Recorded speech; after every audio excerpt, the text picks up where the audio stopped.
I'm looking around the room and like the Superman. I just had to tell you and this is on PlayStation. You may, if I know you don't have a whole lot of time to play. It's free to play, so it doesn't cost anything. It's Marvel Heroes Omega, and it was in beta, and now you can download it. You can still download it. It's free to play, and then you can get, or at least during the beta, you could get Daredevil for free. But like once you play through the prologue, and you can play any character that's on there up to level 10. Yeah. But if you want to go past level 10 up to level 60, you have to buy a character. But as you're playing the game, you get in-game currency or whatever, and when you start a character, you get enough that like after you get through the main prologue and stuff like that, or a character up to 10, you have enough to buy pretty much any character, almost any, any character. And I got like Iceman. And is that something that you have to pay the $60 for the PlayStation Network, one of those free games? Well, yeah, you do have to have. Okay. I don't. Because Chip was telling me how you get free games. No, this isn't one of those. This isn't one of those. This isn't. This is just free to play. I don't know if it's a PlayStation Network thing or if it's totally free to play. It may just be free to play. I would check it out. But the guys at work got me. You can play up to 5 people, 5 friends at one time on it, which is pretty fun. Hang on, coming back to the microphone. That's cool. Yeah. I'm on a horse. I'm back. We're in the Old West today, people. No, that sounds awesome. Something that, you told me to check out Hardcore History. Yeah. Dan Carlan, by the way, Hardcore History. Sean's on the show. And hey, how everybody. many days sober today? I don't think we even brought it up last time, did we? I don't remember. I don't know. I remember when I put it on my thing. I think we did, because every time I put it on, I have to put... Then I'm wondering, like, is anybody counting? But I'm like, Shawn is now, and then I got to count from the day we recorded it to the day I put it up. I wonder if anybody listens to the show, if they're like, God, it's been a long time since Shawn's been on. Yeah. Because they can tell how long it's obviously been on. Yeah, exactly. Well, yeah. Or if there's people that, like, Tracy at one point was like, I just listen to Joe because I'm biased and I don't listen to any of the other podcasts. See, and I only listen to Joe, too, because he's the only funny one. Yeah. So I'm not even funny. Wow. Okay. I've heard all your stories. So 850 days. Oh, awesome. See, it hasn't been that long. You were here when it was 800 exactly. I guess it's still been 50 days. It doesn't seem that long, but it's been a while. It's been a while. So you were talking about Hardcore History, which I finally... Yeah.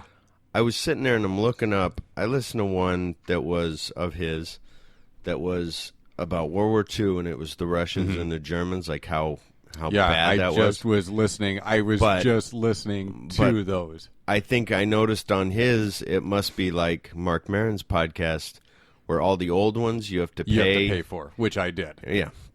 And so then when I look, it only goes to like 48 now. Right. That's as far back as you can go. Yeah, like if you go on the ones now, I think it's... I don't know which ones that are on there for free now, but it's only like the most recent 10, I think, that you can listen to.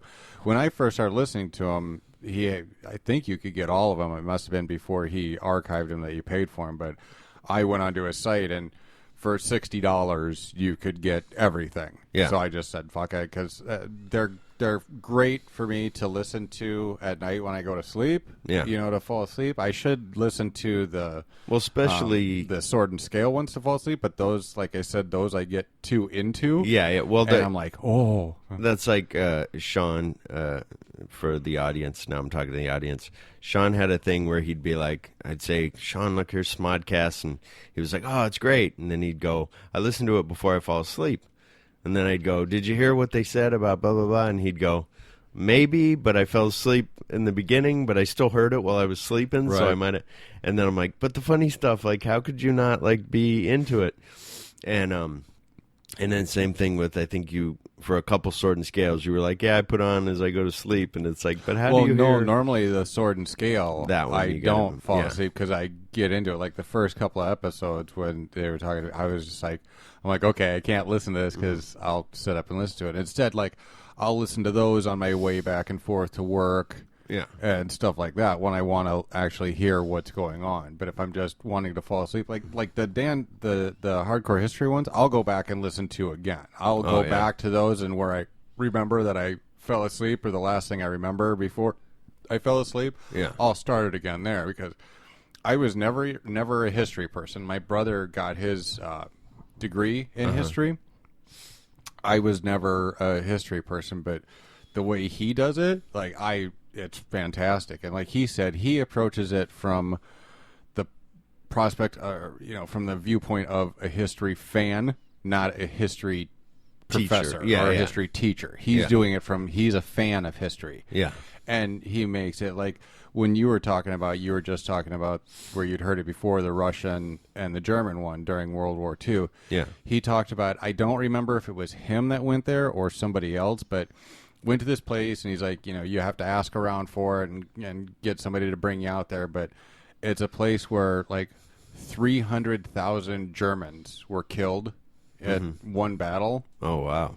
And they just left the bodies there. And he's like, from as far as the eye can see, pretty much from like, however many yards this way to as far as the eye can see out in this field is snow covered. And then you'll see bones that stick up out of it. And you'll see pieces of leather that, have just rotted away, but they just left it there. And they're like, it's nothing but a field of bones, of dead bodies. Yeah. Well, and I'm just like, holy, and they're like, goes, on the American side, on the Western front, they were civilized about how they fought. Yeah. On the Eastern side, with the Germans and the Russians, they hated each other. Yeah. And he talked about at this field hospital how, I think it was the Russians went in there and threw all of the patients out the second-story window. Yeah. And they're like, the second-story window, that's not going to kill you. Yeah. Threw them on the ground and then hosed them down with water in a Russian winter. Yeah. And just hosed them down with water and left them to freeze. And then raped all the women in town and killed kids or did whatever, just brutal stuff. On the way out, they did the whole scorched earth thing of where they said, like, as the Germans were retreating, they killed and, they lined women and children up against the wall and just killed everybody as they retreated out. And it was just like, so then it ended up being on both sides where then they were like, well, fuck you guys. And they did the same thing. And it was like, holy shit. But I remember I was trying to tell this, the owners of my place now, Keith and Gary, and the place I work. And I was telling Gary, he's into history, and I was like, oh yeah, I heard this thing where they laid the bodies down at a certain part. Remember they talked about the tank because the snow was so bad and they drove over. The mud was so bad. Traction. Mud, or whatever. And he was like, I don't know about that. And I'm like, no, it was a fact. Like, you know, and he's not going to make that shit up. Laid him down head to toe, or whatever, and then hosed him down with water until it froze so they could drive over the bodies for traction. Yeah. I was like, oh I was like, God. Damn, it's like, that's just brutal. But I'm listening to one, although it's kind of interesting that I may have to let the dogs in if you guys can hear the dogs barking. I think somebody was out there. Oh, yeah, might be Danielle coming home. Yeah, it's Danielle coming home. You can hear her. Hey, babe. But we put him in the microwave. Yeah, that's right. My dad, speaking of, before I get to these parties, so I don't know if I told this story. No, my dad. And this section of the podcast is known as Father Knows Best. Father Knows Best. But this one I forgot to talk about. But this happened like a couple years ago. And which there were for Phillip could actually be anywhere between a year and 20 years. Yeah. Didn't I see you just yesterday? No, it was 50 days ago. And they had found these. Dad was working at a guardhouse, and Jody, the girl that worked before him, she found these little baby like birds that were behind this area, and the mom had like ran away and left. So she grabs the baby birds and tries to bundle them up and shows them to my dad and doesn't know where she should take them. Dad said he'd take them to one of those rehab plate. No, holistic exactly. veterinarian person. There you go. Will chew Who the needs food medicine? Up. They'll chew the food up and spit it into the bird's mouth themselves. Exactly. No, he's one of those not rehabilitate, but where they repopulate out in the earth wherever they. Where'd you get them? Because they're put them pigeons, back out there. and they need to be. They were put back into life. They were something else. They weren't pigeon. But right. But puts them in this little thing. And in they have him in a box. Dad left him in his car. No, they have him in a box, and they I'm thinking of the most horrible things blankets. ever. They got blankets and stuff around him, and he's going to take them in the morning. Mm-hmm. And so, Dad says, so they're cold. So he got some like a water bottle, heated that up, and then put the water bottle wrapped it in towels and put it close to them so they could get warm. And then the woman pulls up there. This woman and her husband pull up to the guardhouse to come home. And they're talking, hey, Phil, how you doing, blah, blah, blah. And he's like, fine. And he goes, oh, yeah, we found these little baby birds, and, we don't know what to do with them. And he said, so I'm trying to keep them warm. And then she goes, can I see him? And he goes, sure. And he opens the door. She gets out of her car, and he opens the door for the guardhouse. And when she walks in, she hears a microwave going. She goes, oh, my God, no, you didn't put him in. He goes, no, that's my lunch. She goes, oh, my God. She goes, I thought you were like, I'm just going to heat him up and put him in a microwave. Keep him warm. He's so like, even no. these people that don't know your father other than the guard are like, goes, he's a big enough idiot. He goes, oh, my God. They go, oh, I was worried. So that was that's awesome. Funny. That's funny. So, but a podcast.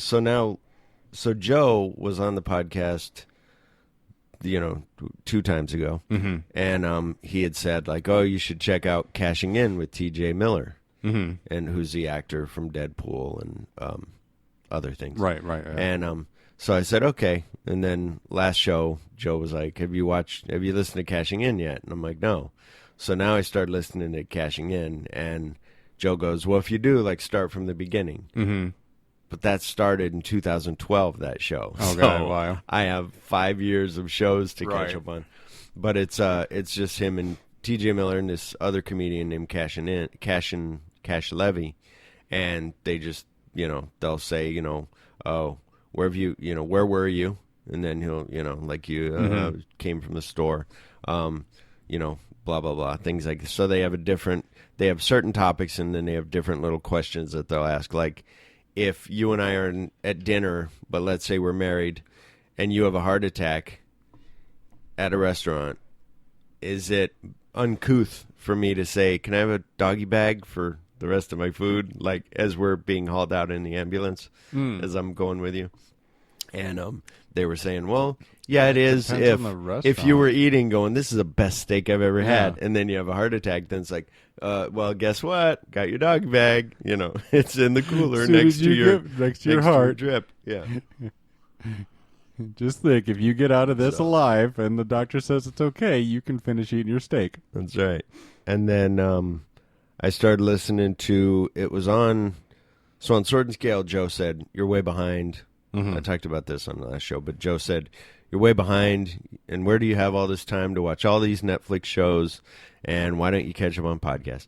So I listened to 55 episodes. Oh, my God. Pretty much nonstop of Sword and Scale, and demented myself and listened to it. So now I'm all caught up. And now Sword and Scale, if I understand it right, is going to start playing best of shows or something. Or they're going back, I think, and they're going to they're doing a rewind, which is a separate show. Which Adam Carolla's wife, and then they and somebody else, and they talk about on the first episode. What did you think about that? And then they can go, that was fucked up. It's like Talking fan Dead perspective. Or something. Yeah. Okay, gotcha. It's like one of those, Sandy watches all those reality shows, and then the people will get together and be like, so on this episode of the Kardashians, they did this. That's what is going on with? I just been hearing on the radio about Rob and Black China. Oh, I don't know. I thought they were having a kid. Apparently not. Rob, I didn't even know that they were Rob Dyrdek? No, Rob Kardashian. Oh, I don't know. Yeah, I had heard that before, but I don't. The one I thought thing. What's funny is you're like all that reality crap, and then you're like, but what is going on? Oh my God, what's going on? As he flips his hair. that's the one thing I'm glad about, like hanging out with Chris. All we would like, we'd be watching all her reality shows, and I would say, I think that's probably why I wanted to ask you. And the only reason I even knew anything is because I'm old now and listen to talk radio, and so on talk radio they've been like, today's the only day that I've listened to talk radio in the last few days, and I guess it popped up over the weekend or something stupid, and so it's been on talk radio today when I went to the store and the post office and up here, and so I'm like, oh, I'll ask Phillip, he'll know.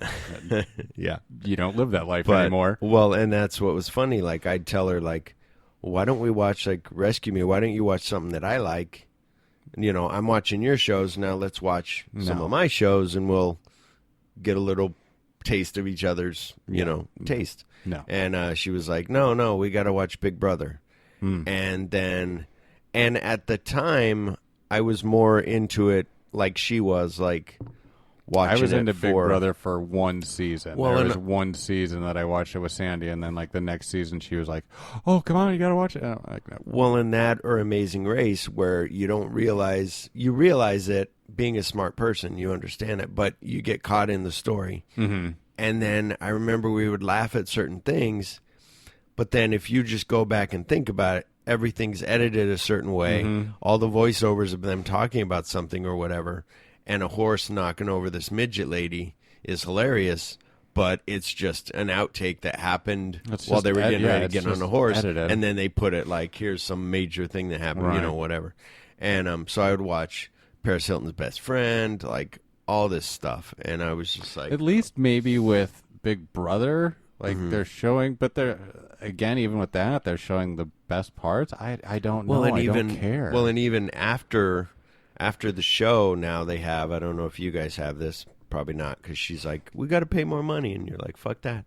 You can do, it's a 24-hour feed, and you just watch them while they're just eating cereal and not talking and like reading a book, like stuff like when the show's not being recorded and they know that they're not doing a game, like it's just them just hanging 23 out of the 24 hours a day they're not doing a goddamn thing. And so they had that on like HBO or HBO After Midnight, it was like that. Big Brother After Dark or something like that. And it was like, oh my God, and you'd sit there and just go, Jesus, And could you at least choose what camera you wanted to see? No, it was all just random. Would just cut to whatever. Oh my God! So it was just like, at least you could, like, if you could fucking just stalk somebody. Yeah, just like, here's how they sleep. Yeah, just stare at one person and send them creepy messages. Yeah. What's up with Venus Williams? Did she just get killed? Not that I knew of. It must be if the because I don't go to Yahoo much, but today. When I open up my Apple, what do you call that on here on my computer? I use Google Chrome. So when I want to use Safari, I open up Safari. So when I open up Safari, it has Yahoo is the first page. And underneath, it was like trending, and it had Jennifer Garner, and then it had all these tennis stars. And I'm like, oh, honey, is it Wimbledon or the French Open? And she's like, I don't know. My sister's watching all that. There was just a thing where they played the YouTube video where... And I look it up online if you got the internet pulled up. But she pulls away from her gated community or something like that, and from the security camera, you see a car T-bone her, and it says she's dead. And I didn't know who it was until I looked up the name, and it said, that tennis star. And I was just like, holy shit! Again, I thought maybe you would hear. So. At least Venus Williams, she's supposed to play tomorrow in a quarterfinal. Yeah, it's not Venus. It's the other one. Serena. That's why I didn't know who it was so much. Okay, Serena, the other one. I think the other one retired from tennis, but let's see. Now she retired from life. Oh, snap. I don't know. Nothing's coming to drop out of top 10 after Wimbledon. All right. Well, any listeners out there, if you know what happened, leave it in the comments of the show, please. Yeah. All right. And if I'm an inconsiderate prick, please write in and tell us and leave us a review on iTunes. It helps us grow. How dare you, Shawn? But what else? Oh, so what's funny is listening to Sword and Scale, the podcast, and he does it like it's formulated a certain way, and it's just good.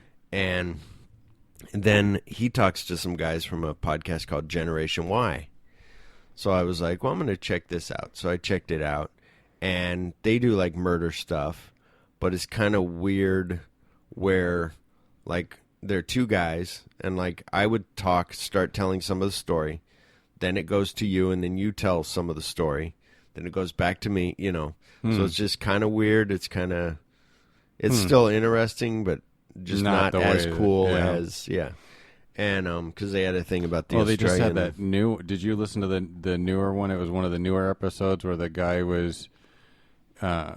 serial killer, killed his... And ultimately, you know, they said that, you know, he had a genius-level IQ. Oh, yeah, killed his mom and raped her head. Raped her head. Yeah. And then slept with her body and then killed her best friend, invited her best friend over. Yeah. Killed her. People on the Facebook page were God. saying... On the Facebook page, it was saying... Did anybody else? They go, I know I've listened to Sword and Scale, like I'm a big fan. Like on the Sword and Scale page, you can write, you know, the fans can write a thing on there. So somebody was like, is it me or like I found that disturbing? Like I can listen to all this stuff all day, but I found that disturbing when he talked about having sex with his mom's head. And other people are like, no, I'm with you. Like I'm totally like that grossed me out for some reason. That really got me. And then I wrote and it's probably there's probably not a lot of that goes on in the other stories. This was it seemed like it was a defining thing to what he did to all of those women. Yeah. Well, he would sleep with, he would, you know, do sexual things to their dead bodies, or, you know, rape them when they're, I don't know. I was asleep, and when I woke up, it was still going on. Yeah. Well, you know, so I don't, but it was the end of it when I was listening, and I was just like, you know, I'm like, it sounds like it was a common thing for him to either rape the girls when they were either alive or definitely when they were dead. Yeah. Well, and especially with the way his mom was so mean to him, that for him to do that, what I found funny... He hit her with the claw end of the hammer. What I did find funny in a ironic whatever way, whatever you call it, was that he took her voice box out and tried to put it in the garbage disposal, and it spit it out. It wouldn't grind it up, and he was like, figures, my mom, like, she's such a bitch that would happen. And but then I wrote on the Facebook page, and I was like, the most disturbing one that I listened to, all of them so far, was toward the end of episode 70. They talk about this teenage Japanese girl. I was telling Joe about this, and she was tortured for 45 days in a house with like this Yakuza member, a guy who knew a Yakuza guy, with his mom and dad like in the house, but he's like in a room with her, like wouldn't let her go, like, and they slowly like cut pieces off of her, like shove things up her cooch, like her asshole, like all kinds of stuff. And it was like that poor girl finally, and then she tried to escape and didn't make it, and then finally at the end they just poured lighter fluid on her and like burned her. My God. Like, and it's like and those guys, and so those guys got in trouble, went to jail, and now they're out. Yeah. And they're walking the streets, and nobody knows who they are. Like, their names have been changed, and it's just it's the Canada that stuff. first one, that Canada one or whatever, where the guy killed his whole family, and they're like, you know, because of Canada's laws, we don't know where to find this guy anymore and stuff. And it's just like, it was, I don't know, that show is crazy. I need to start listening to it more, but like I said, I get too into them, and then I'm not able to go to sleep because I'm listening to it. It's not that it bothers me or anything. It's like I want to listen to what happens next. Yeah. Well, and then, so that Generation Y is pretty good. They had, have you ever heard of that movie, Wolf Creek? No. It's like Australian. He's a killer. He kills people. He's like, drives around like a tow truck type thing. He finds these campers and he kills them. And that was based on a true story, that this guy that would pick up backpackers and then kill them. And they ended up starting to find bodies. Well, that's like this guy, where he said that they warned girls all around that area not to take rides from people and stuff like that, and he would still go pick up hitchhikers, and they'd be like, oh, you know, we better be not talking about him while and then he'd, you know, kill him and do all this stuff, and it was just like, oh my God, you know, and so I don't know, that guy was crazy. And how would he keep all the bodies in his closet without it stinking? I think that was just one body that he kept in there. Oh, he kept them all in there? It sounded like it, unless he only kept them in there temporarily until he disposed of them. Yeah, or something. I think he kept one in there temporarily, and then one or two, and then had to go dispose of them. But he couldn't. He was like, "Now I got to get out of my room. How do I get out?" But it there? sounded like he was saying that he put other bodies in there. But he so said unless he was would, like moving two out and two new ones in, or, right? Because he said he would put them in the trunk and do stuff. But yeah, then he'd take them in there, and yeah, it was just and then that's one where you do go. Where you do kind of look at it and go, well, he's put in a dark room, in the basement. Oh, his see, I mom never treated even him heard like that, shit. Yeah, that was his room. Was like one little solitary light, mm-hmm. and he was in the basement, and his mom just talked down to him all the time, and so all he had to do in there was like, no window, like just just brought him down in a downward spiral or whatever. But he was a genius. But yeah, well, and that's the other thing. Like, there's one on the recent one. There's a kid, and they gave him a 2-parter. My wife and I are really like, really? You don't? This guy like killed somebody in a shopping center or in a store. He killed 3 workers of his, like mm-hmm. after they closed, and he blocked off all the doors, and he killed the 3 people. Mm-hmm. And so he's did like YouTube videos, but that never took off.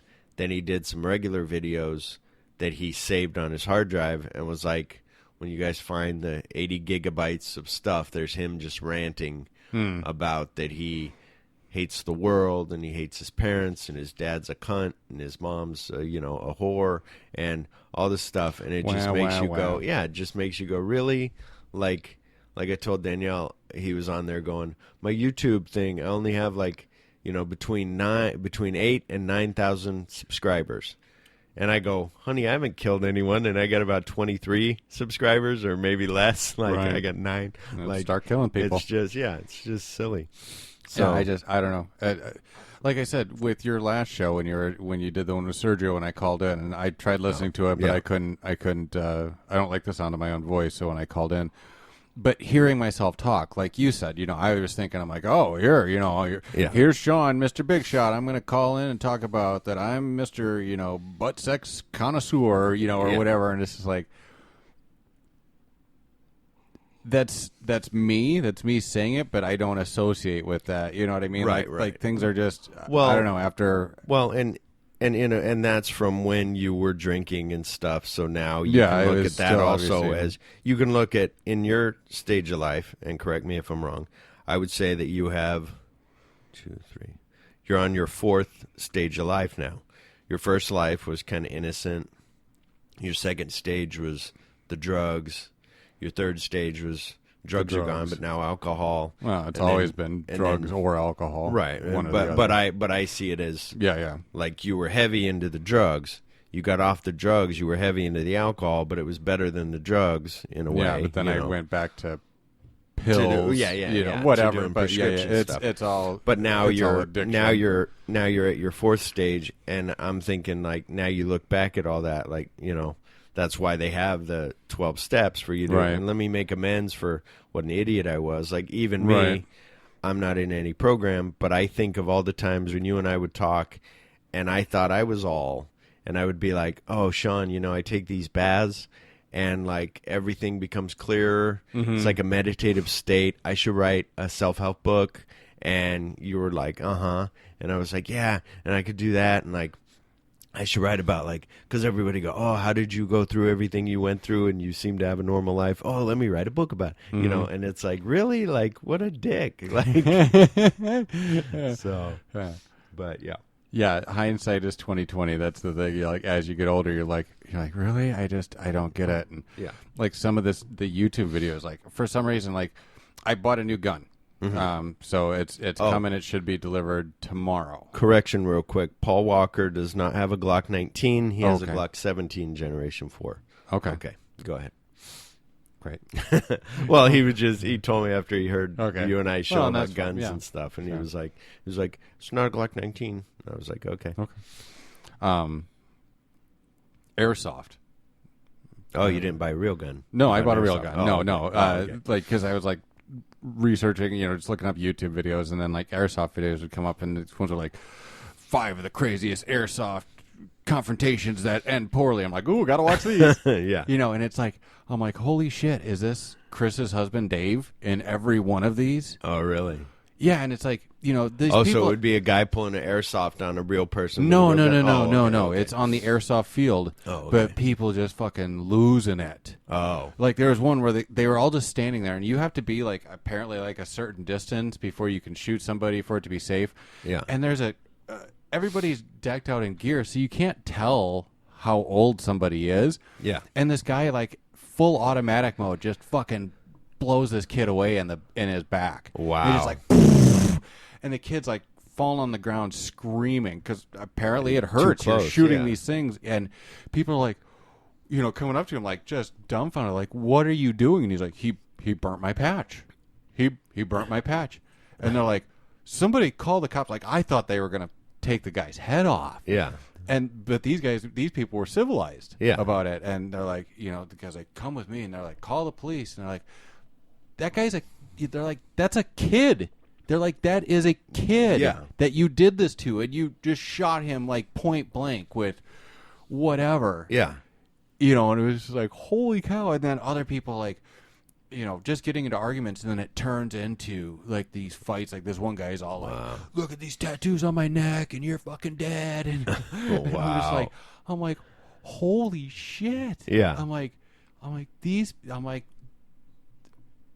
I look at things from whatever. Maybe I'm high on myself or something, that I look at things in an intellectual way or whatever. But it's just like, how do you lose it like that? How do you know, like with Dave, how would you lose it that you would fucking punch your own kid in the face when you know he's a fucking teenager? Well, exactly. You know, and it's like, and then get in a fight where your wife has to hold you back, because you want to rip his head off. Yeah.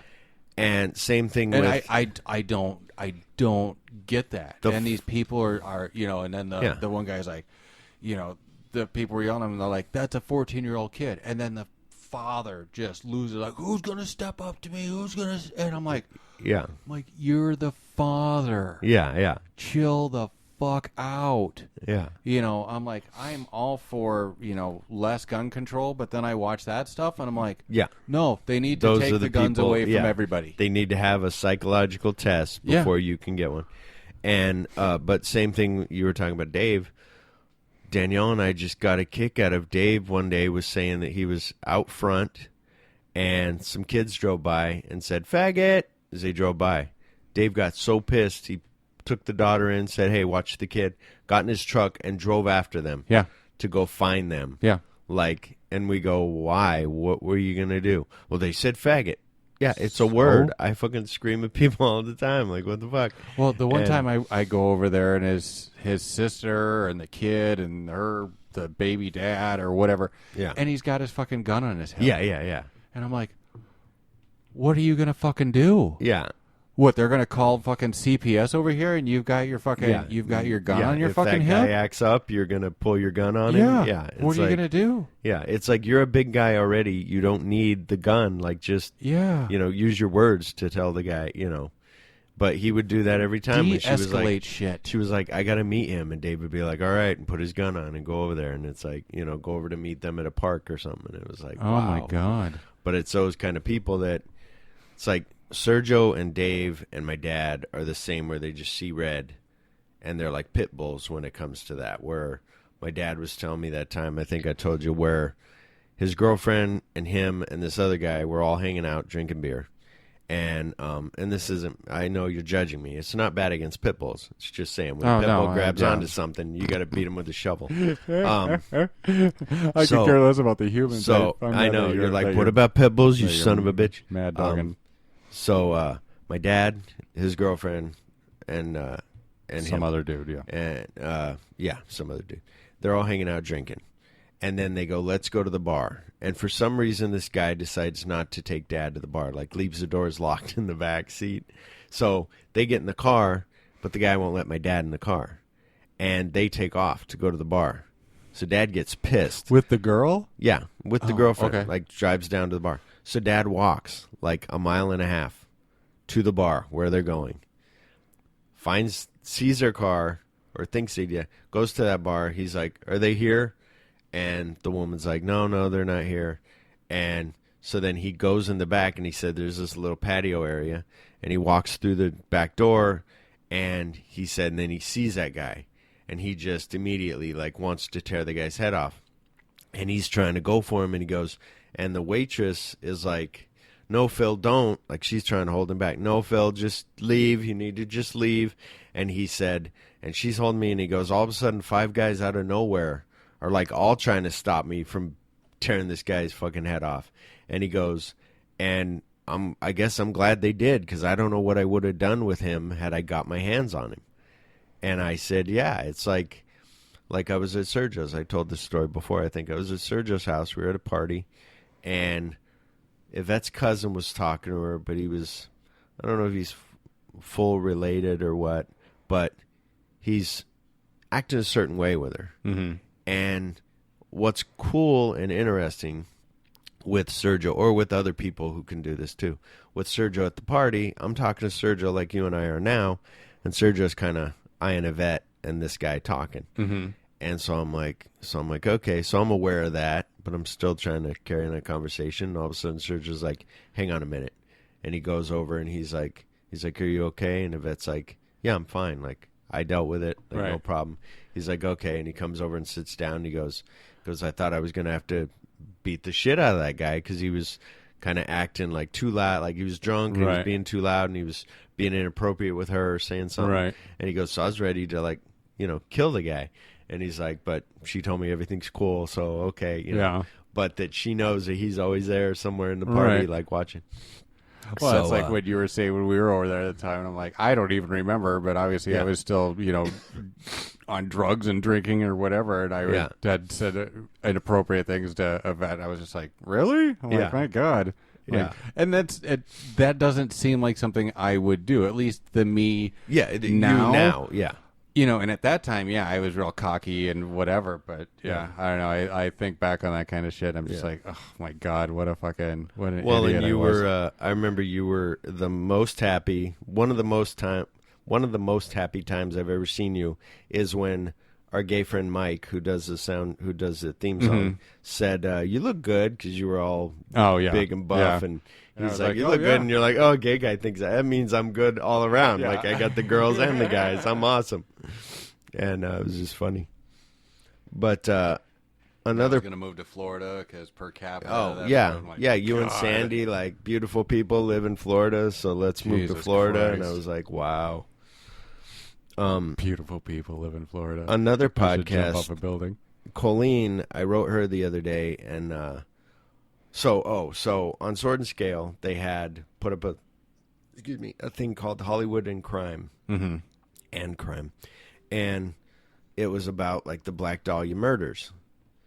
And so I was like, oh, wow, this is interesting. Like, I love, like, that old, like, in 1947, the Black Dahlia was found cut in two, laying in a field. This girl, Elizabeth Short. So this show, though, is a different take on it, where it's like an old radio show where they reenact all the stuff, but they have all the documents. Right.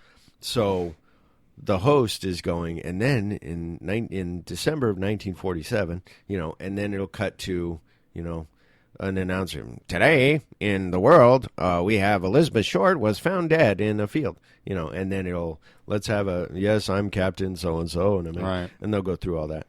And so it's intriguing in that way, where it's like, okay, it's not just her telling, and then they had a thing, blah, blah, blah. But there were other murders in L.A., like, through this whole time, like, really fucked up, like, murders, like cutting nipples off and all kinds of weird stuff. And so from 43 on through whatever. So this story talks about, are they all connected, Black Dahlia with all these others? So they tell about all these things, and then they'll say next on, and then they get you intrigued for the next week. And so I was telling Colleen, I said, oh, you should check this out, because I said, I think you like Black Dahlia, and this is interesting. And then she was like, oh, the bathtub murders? And I was like, oh, yeah, that's one of them. And then she said, I listened to last podcast on the left, like Last House on the Left. Yeah. And so I was like, oh, really? She goes, yeah. And I had heard about that before. and they talk about, like, I just listened to a 4-parter of L. Ron Hubbard. So it started out with who L. Ron Hubbard was, you know, and then when he writes Dianetics, then the second episode was about Dianetics and him trying to get Scientology going, and then the third one was Scientology, and then the fourth one was about his death and all that stuff. So it was really interesting about, here's all the bullshit that everybody falls for, and it's just crazy. And at one point, somebody did tell him, like, you know where the money is, you need to start a religion.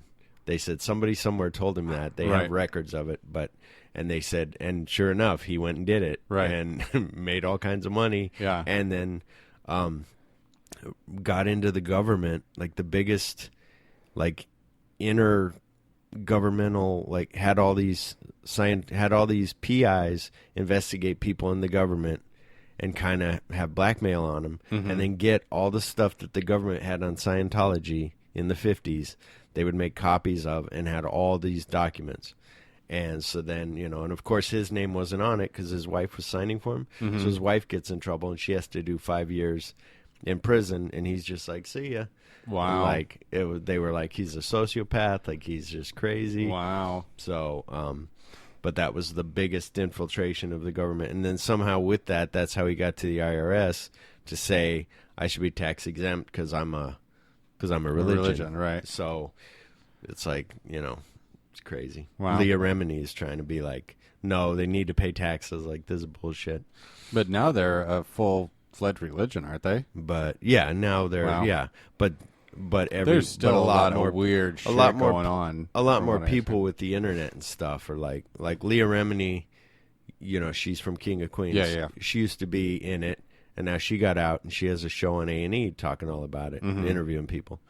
And she was on Joe Rogan. It's a really good Joe Rogan podcast with her on it, and she talks all about the crazy shit that, you know, she paid millions of dollars and went through all these classes, and she had only she never went to high school. Like, after 8th grade or whatever, her mom said, let's go Scientology, and put her in that. She was in that since she was 11. Oh, she was. Okay, I thought it was just something after she was famous or something. No, so she had no schooling and all that. Whoops, damn it. Hang on. Sorry. I keep trying to keep my iPad on. But no, so it's just messed up with all the messed up things like she talks about on that podcast. Well, and I heard something about, like, the guy who's the head of it or whatever, how all of a sudden he wanted to do something, and then all of a sudden his wife turned up dead because his wife was against it. And, you know, just these weird coincidental kind of things. It's stuff like, where if you go against them, then they just try to tear you apart and make your life miserable. And that's why people are like, you know, like Leah Remini said, they bring up websites like Leah Remini, you know, they'll make them just to Leah Remini's, and just anybody going against them. And she said, and she even wrote up, she said, you know, she's supposed to document stuff, and she wrote up Tom Cruise for jumping up on the couch that one time. She was like, he's not portraying us in the proper way. Like, she was doing good. She goes, in my mind, I was, that's not Scientology way to jump on a couch and be goofy. Like, this is, you know, and she goes, but they, you know, then they start investigating me because I wrote up Tom Cruise and how dare I, and, you know, and she goes, then I asked a question of, like, how come our leader, where's his wife? You know, how come he's not at Tom's wedding? And all of a sudden it was, oh, well, and then they started investigating her and calling her in, and she was like, okay, I'm sorry, I guess I made it up, and, like, had to backtrack on everything, and then she was like, that's when I was like, this is bullshit. So, yeah. Just the elite get the treatment, and everybody. Yeah. Yeah, and I don't know. That's just crazy. That's a whole. But these guys, the last podcast on the left, though, there are 3 guys, and I had heard about it before, and I said, well, I'll listen to it, and now I'm hooked. These guys, like, the one guy does the voices, so they'll have something like I told you, like, not a radio thing, but they'll say, and then L. Ron Hubbard, you know, announced, and then he'll go, hello, I'm L. Ron, you know, and he'll say, and then he'll end with, like, and then I fucked a panda, you know, or something. And then they're like, wait, I don't think that was in there. And so the one guy, it seems like the main host knows a little bit about what goes on, but doesn't do the full stuff. So he's getting it as they're telling it to him, just like we are. So then he's like, well, what's that mean? And then they'll tell, you know. So it's really cool. And so the one guy kind of reads it straight, and the other guy does the voices and makes the jokes, and so it's not like a full-on serious podcast. Right. But so like recently they have Oklahoma City Part 1 and 2. I don't know how many parts, but there's Part 1 and 2. Carl Panzram, have you heard of him? He's like, no. They made a movie called, damn it, I can't think of the movie. It was with Tom Hardy. It's called, where he's like Bronson. Is that Carl Panzram? Maybe not. Anyway, I don't know. I thought that was Charles Bronson. Bronson. I know. No, I'm pretty sure. Yeah, it was a guy named Charles Bronson. That's right. And not the Charles Bronson that you and I know from Airwolf. Right. Yeah. Not Airwolf. Something else. The Mechanic. Death Wish and stuff. Oh, yeah. And The Mechanic. But Carl Panzram, they have a two-parter. They have a Kurt Cobain, The Ghost Train of El Duce. So that was Part 2. Part 1 is Kurt Cobain, Albini's Weenies. So probably about his death and about the conspiracy, like some of it's conspiracy stuff. They have an Eileen Wuornos, Chris Benoit, you know, the wrestler. I listened to that one. That one was pretty good. Yeah, that was a weird. And the L. Ron Hubbard stuff, like I said. The one that I listened to that got me hooked in the beginning was the Philadelphia experiment that they just did one. And I was like, oh, wow. And that was really... And I knew a little bit about that, but not much. But anyway, last podcast on the left. I'll have to check that out. Good. And then Anna Faris does a podcast called Unqualified. And she'll have a guest on, and then they'll just talk and bullshit and make jokes and do scenarios, like, because she's an actress, and then she'll do, like, you know, okay, I'm going to be Jennifer, and oh my God, you know, and then they'll do something. And then they'll have a caller that they call that already says, like, hey, I want you, here's my problem. And then they'll call them and get it set up before, and then they'll call them, and then they'll give them, so then it's all serious, like, okay, well, what's your advice? But then they'll make jokes, but do all that. So that's good, but I pick and choose on that, like I do with Mark Maron and Nerdist. Like, if it's somebody that I don't know, I won't download it or listen to it, but if it's, you know, somebody, then I will. And then cashing in with TJ Miller is good. And that's all I got. Cool. So what about you? I mean, what have you been up to? Oh, anything? God.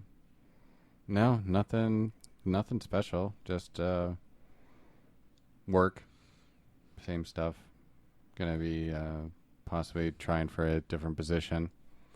Oh, but back up to supervisor again? No, something else. No, yeah, just the same thing that I'm doing now, but at a different capacity. I see. But yeah, nothing special. Yeah. Video game wise, nothing special. Destiny's coming out soon. Yeah, when's your podcast coming out? For I changed my mind on it. I'm not going to do it. I'm not going to stream. I'm not going to do Twitch either until, because there's like a different game coming out. It's like a year and a half away now, but it's this new one by EA and BioWare. Where it's, you know, like the guy who wrote Mass Effect and Dragon Age and stuff like that, or the guy who's the main writer for it, like, did Star Wars books and stuff like that, and like he's a real good writer and all this stuff. And it's a thing where you get like power suits like Iron Man, and it's you're on another planet. They said it's not like sci-fi like my Mass Effect. It's like more fantasy like Star Wars. Oh yeah, where you don't question, you know, how you can do this. It's just part of the world, and you do it, so they don't have to go and explain like, oh, well, the flux capacitor, you know what I mean? Right, it's yeah. No, it's just whatever. It's fantasy. You're just yeah. But like, you're in these thing called javelins. This game is called Anthem, and I'm just like, oh, I'm like, you know, that because of, and regardless of whatever it is, but it's like with Destiny, like there's so many of the people now. There's so many big Twitch people that are in it because they started like right when Destiny first came out. Right. You know, and you know, now this Anthem, there's people starting the podcast now and stuff, and it's like, oh, well, I can get into their Discords and be part of that community from the very beginning. So I kind of develop a name for myself. Or when the game first comes out, I'll start streaming that right away. You know, and do that kind of thing instead of coming in on the coattails of Destiny. I'll, you know, granted it's Destiny 2 and there'll be new people, but I don't, you know, I'm not going to put the time into it to be some well-known content creator, but it's like Right. if there's a new game coming out, I can be one of the first people that come out, on it kind of thing. I don't know. See what happens. Well, and that's the like where I'm at right now. Not where I'm at right now. I like what we do, and like I said, we don't get many listens, but I enjoy it. Yeah. And then when Well, I and to die, me, or it's- when this I is die just- or you die, we can I go have back. your voice. Yeah, and Yeah. this is one of those things where this is how you and I get together. Instead Yeah. of doing this at a restaurant, Yeah. we're just doing it Yeah. sitting across from each other. Exactly. And I was thinking about it just earlier. Was this podcasting has become what Seinfeld was. Like Danielle had Seinfeld playing. Like we play it when we go to sleep, and so we can just. She wants something mindless playing that she doesn't have to, just noise. So I was thinking this is what Seinfeld was. Like two guys talk about nothing or just regular we talk about conversation. stuff, it's just conversation, Yeah. but it's stuff that is just interesting to me and you. And like I said, this is what we, Yeah. we're adults now. We don't have children. We could probably spend more time together, but Yeah. we don't. We Yeah. have, Yeah. we have our lives, and this is what we do to catch up with each other. Yeah. Like I said, this would be the same thing we'd be doing with each other over dinner, but instead we're doing it sitting across from a table talking into microphones. And I thoroughly enjoy it. I like the fact that I can, that I'm doing this. And then if I do, do a video game podcast, I can have you come in and be like, well, no, or even have you get on, like if I'm going on Twitch, you can come on with me or something, and you may not know anything that's going on, but like other people I'm watching that I've watched and stuff on a podcast, they're like, it's good to do it with somebody because then you're talking to somebody, because like on Twitch or on a podcast, you have to be talking. So like if you're doing it, like I could be playing the game with you, or you don't even have to be playing the game, but just in the party. Yeah. I could be explaining it, and it makes it easier for me to be like, okay, well here, this is what we're doing, and this is why, and this is this. And it's like, oh, okay, gotcha. Yeah. Well, and it's the same thing with a long time ago, Sergio goes... And I learned so much from this podcast, like these different podcast things to go listen to, and the different stuff like that. Stuff I would have never. Yeah. I have my scope of reality that I look into, and this broadens that a little bit every time I get to talk to you. Well, and thank you for making it seem brainier than it is. Well, and then the other thing is, like, Anna Faris had Chris Hardwick on. Mm-hmm. Chris Hardwick does his Nerdist podcast. Right. So when he came on her podcast, he was like, oh, my God, this is so nice. Like, I don't have to worry about questions to ask you because I'm just a guest. Like, I can sit here. And so I've realized that, like, I'll ask you guys, like, bring up something. You got anything? Like, give me something. And you guys are like, no. I'm like, Joe, what have you been watching? No, nothing. Just TV, whatever. And I'm like, well, bring me something. So I'm sitting here racking my brain and trying to come up with stuff. Or Joe will go, where'd you come up with that news stuff? Like, that's wacky. And well, I'm like you were talking about, like, fun. oh, I'm going to do a call-in thing. I'm like, no. I take calls all the time. I'm like, I don't want to. We could talk about scenarios. Well, we could talk about stuff. It was a thing I did with Joe, which was Joe. So there's a thing I didn't bring up the website, but there was a Japanese adult video actress who drowned from a bukake scene. So 30 guys came in her mouth. Truthfully? Joe goes, no. I go, I don't know. I have the website. I'll share the website with you. But I was like, so it's read at, and it says, so at first the actor, like, they thought she was acting like, right. And they're like, good. And then she fell over. And they're like, come on. And then, like, she's not breathing. And then the guys have to have to scoop the cum out of her mouth to try to blow into her. Nobody's going to give her mouth to mouth. Somebody finally did, but it was too late. And so they're like, for no reason. I said, so I go, Joe, I got a scenario. Joe's baby's 5 years old right now. So I said, okay, 16 years from now, I said, your daughter's, 21, and you get this call. Yeah, we have your daughter. Yes. And then, you're like Liam Neeson. And Joe was like... I have a particular set of skills. That's exactly what Joe's like. I can shuffle paperwork. Well, we have your daughter. We're going to do sexy stuff with her. And then I said, then you get with your guy and you trace down the phone call and you realize it's coming from Japan. And I said, and you go in there. And I said, sexy stuff and with right, her. I go, and right when you walk in, your daughter is just fallen over. And I go, do you run up, scoop the cum out of her mouth and blow? He goes, yes, I do. He goes, I do anything to save my daughter. I go, okay, what if they all have guns and they're all trying to attack you? Do you like take them all out or you're trying to, he goes, that's totally different. And I go, I'm just saying, like, you know, and he goes, no, I do whatever it takes to save my daughter. Yeah. I go, okay. But, yeah, it was pretty disgusting. So that's what I was going to do with you. You know, I take Sandy or say me. Yeah, we have Phillip. And then you walk in, and I just fell over, and I get cum in my throat and my mouth. And are you gonna like let me help you, or just fuck it? We had a good life. Yeah, I don't know. Yeah, you know, I'd like to say that I would try to save you, yeah. But at that point, if you had already fallen, yeah, I have no idea. I know, right? Like, one of you guys help him out. Yeah, fuck.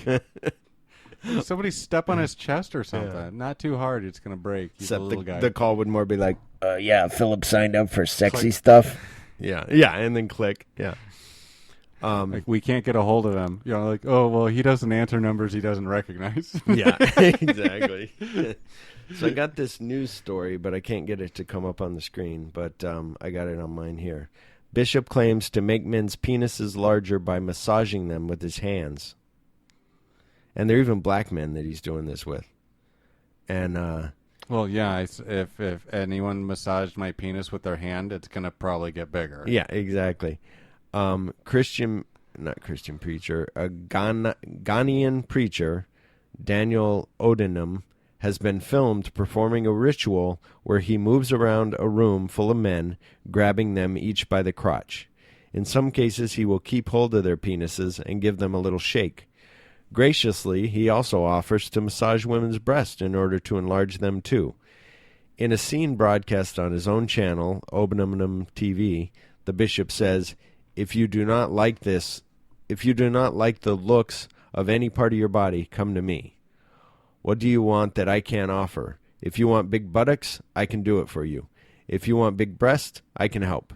If you have a small manhood, I can change them all when I come to the spiritual realm. Bishop Obenham, who founded the International God's Way Church in the Ashanti region of Ghana, has been criticized for his controversial practices before. In August, he was filmed whipping teenagers while accusing them of being sexually promiscuous. He is now facing charges over the incident.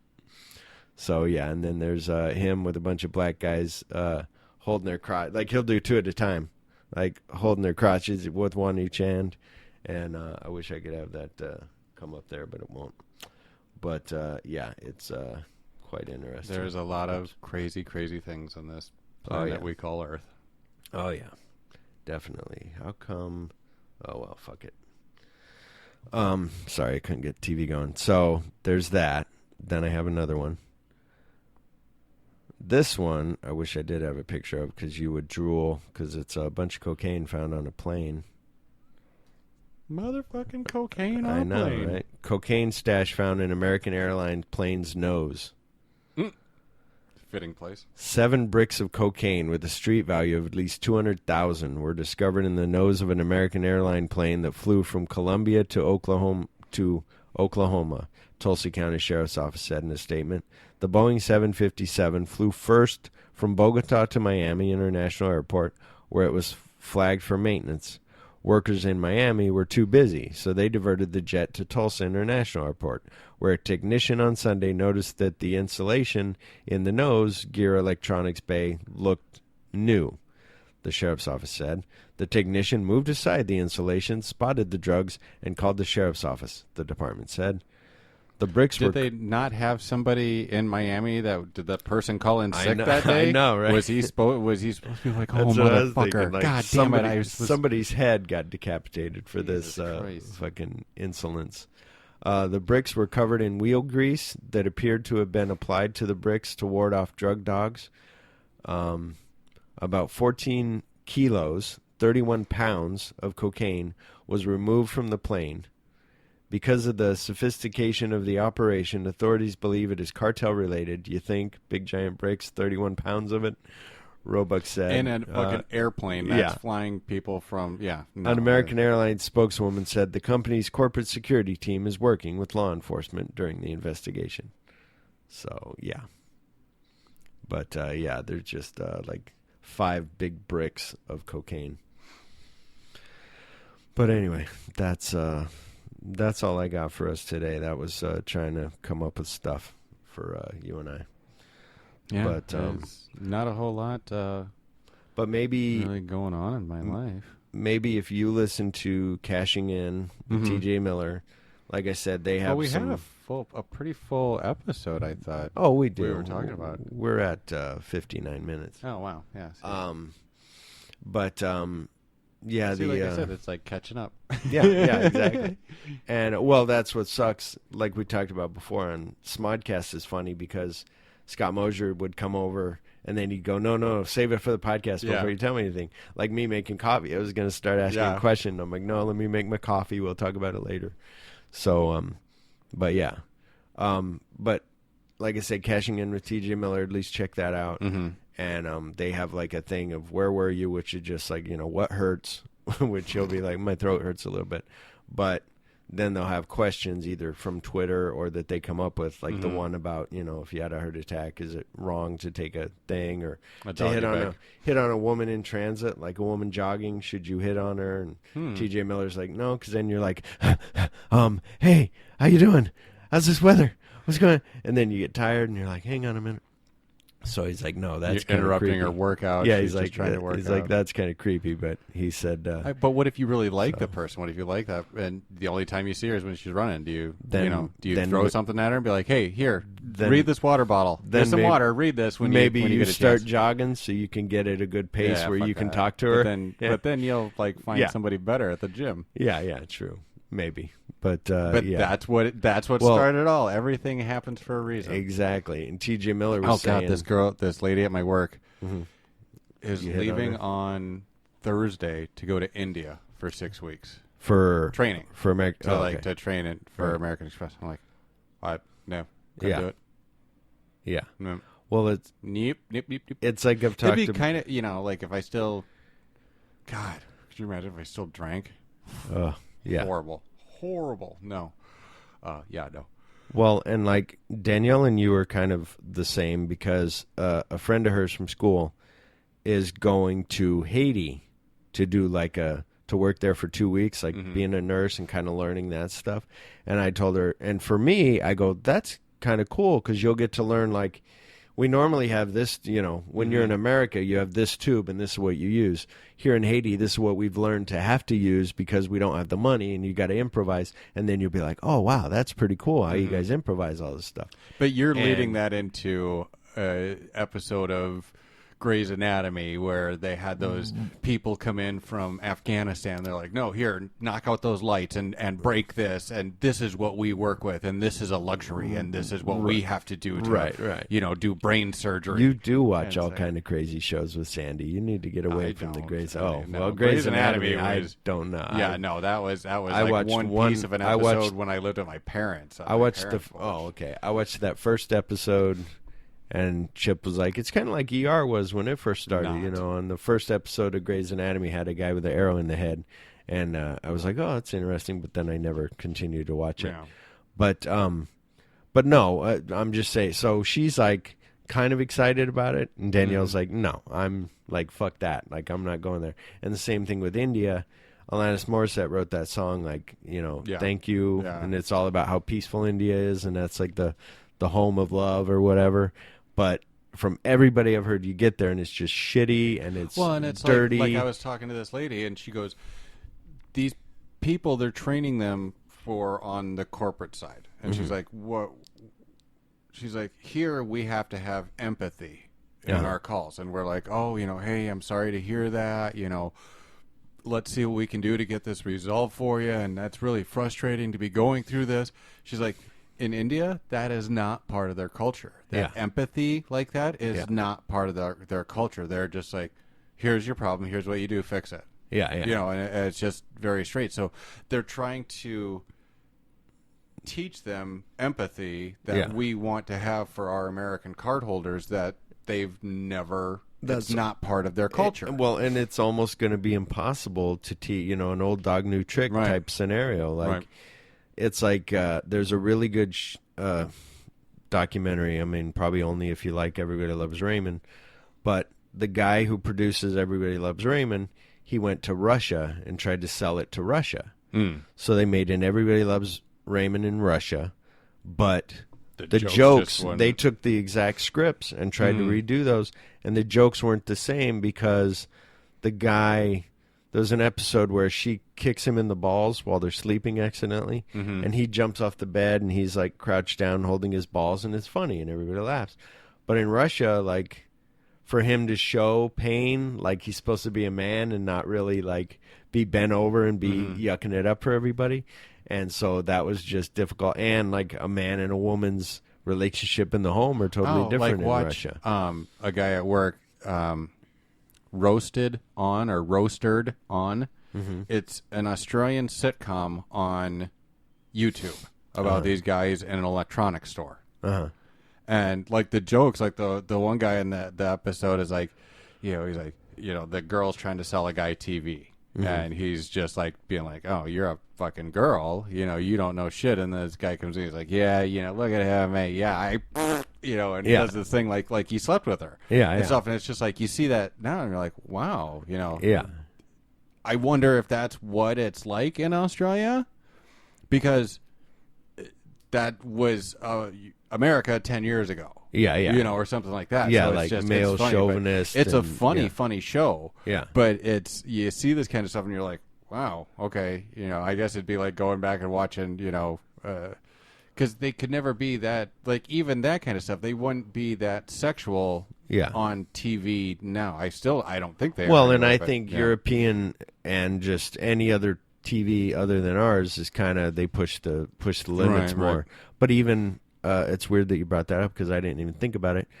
But on Seinfeld, just a little bit ago, before you came over, they were talking about orgasms. And that was in the 90s, and that was kind of like a lot of the stuff they did on Seinfeld was like, he said orgasm like 5 times within like a 5-minute period. Like, they were all jokes. Like, well, I've only had one orgasm, I have a small orgasm. No, I've had a bigger, Right. And I was just like, wow, that's kind of, orgasm was kind of, you didn't hear that growing up as us growing up. Like, you never hear that. But yeah, it's interesting. But what else? Oh, so yeah, check out Cashing In. I'll check out Roastered. Or whatever it's called. Roasted on. I think I just put that into YouTube. Right. Oh, yeah. So here's my new gun. And, oh, yeah. So what did you get? Oh, nice. SIG. Oh, wow. SIG. How much did that run? Oh, 5.56. It's the SIG MCX rifle. So it's got, like, the stock on it folds to the side. Oh, nice. So it doesn't have, it's like an AR, but it's not an AR-15. It's got, it's... there's no buffer tube in it, like the way they have it designed and stuff like that. And I was on Gunbroker, and I was just like, I got all my debts paid off and everything, and then I got a card that's got like 0% interest and all this. And I'm like, no, I don't need, a rifle. I'm like, I got this one that I got from Josh, and all this stuff. And I'm like, I'm looking on Gunbroker, and I'm like, if I find a really good deal on one, then I would sell that one back to Josh. That would be another $300 off of it. And like, if I find a really good deal, maybe. Yeah. I'm looking for one. There was one, like, used ones. And I'm like, oh, wow. And then all of a sudden I see this one, and I'm like, wow, that's a pretty good price on it. Let me see how, if it's... What was it? Was it 7? 14. Oh, well, yeah. It was SIG, yeah. But normally they're like $16.99 to $18.99. Yeah. So it's considerably cheaper, and it's brand new. Yeah. It's not even used. Nice. Like the used ones, like the used one I was seeing on there was $12.99 or $13.99. Yeah. This was $14.99. No tax on it because I bought it on the internet. Yeah. And they're shipping it to, I had to pay shipping. You got to go to a gun store, right? You have to send it. It'll be delivered to Legendary Guns. Should be there tomorrow. Should be delivered tomorrow. Cool. But it was a really good deal on it. Yeah. And it was new. Yeah. And I was watching it. It's kind of like an eBay thing for guns. And so I was like on it. And I'm like, that's what Gunbroker is? Yeah. Okay. And so I'm like, okay. And I'm like, watching it, and there was no other bids on it, and it was ending in 45 minutes. Yeah. So I'm like, all right, I'll keep an eye on it, and if I'll see it, and, came up to the 15-minute mark, and it's like lowest bid was $14.99, or you could buy it now for $15.99. So I put in $14.99. Nobody else bid on it, so I got it. Yeah. And it was just Sweet. like, I feel it's a good deal. Maybe maybe not. And I went on there and looked, and it's, even for the used ones, it's cheaper than the used ones that are on there. Wow. Or there's one used one for like $13.99. I'm like, well, that's used. This is $100 more for a brand new. Yeah. And so I'm just thrilled with it. I think That's it's cool. it's cool Well, that it folds off to the side, and and I was like, as long as I pay it off and don't pay any interest on it, I'm happy with it. Yeah. Well, and something that I was thinking about guns. So I'm getting my gun, soon before my birthday. I'm gonna go look at it either tomorrow or the next. I'm still trying to figure out: do I want a Sig P320 or do I want that Beretta APX? I'm thinking the Beretta APX, but I've always wanted a Sig. So, but for some reason the other day, you and I talked about going shooting, and I kept thinking like, oh, I'll go to Shooter's World to go shooting, and that's like $16. Then I was talking to McAfee, one of the other supervisors, and he's like, I'm big into guns now. And he goes, he goes out in that way to like a Ben Avery, but it's out that way. It's called something else. And I said, he goes, Ben Avery's cheaper, and you can go there. They might have more rules, but it's cheaper, and you just go out there. And I was like, oh, wow. So yeah, Ben Avery's only like $7. Yeah. But again, like I went and had lunch with my friend Joe today, and we went out. If you go to Ben Avery, or you could drive another 10 miles north and go to that, go off and shoot in the desert. Yeah. But like he said, and I was like, in order to do that now, I'm like, the other morning we took the dogs for a walk at 5 a.m. Yeah. The sun was just coming up, and it was 99 degrees. Yeah, yeah. Ben Avery is still going to be 99 fucking degrees. Yeah. It's hot. Yeah. Or go pay $16 and air conditioned. Yeah.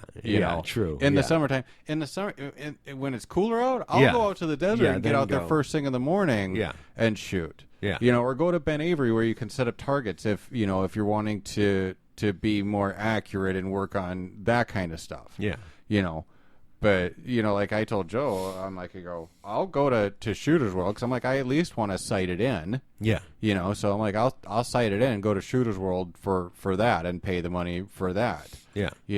But other than that, I'll wait until it cools down a little bit. Well, and the thing that worries about me about Table Mesa Road is, like you said, the Middle Easterns are just people being idiots who, don't know how to shoot. Again, there needs to be some kind of rules when you buy a gun to, whatever. But, okay, that's our show. Check us out on Facebook under It's Kind of a Funny Podcast. Go to Twitter and write us any questions under Kind of a Funny Pod or at Kind of Funny Pod, with the at symbol. Or send us an email at It's Kind of a Funny Podcast at gmail.com, or go to our YouTube page. Do all that. Okay. Like, subscribe, favorite. Yeah, that too. Leave us a review on iTunes. Yeah, because that helps us get up there in popularity in iTunes. Exactly. Yeah, we're way down low. But thank you. Thank you for listening. And I guess that's all. Bye. Bye. Can you really deep throat balloons? Do pregnant strippers make us swoon?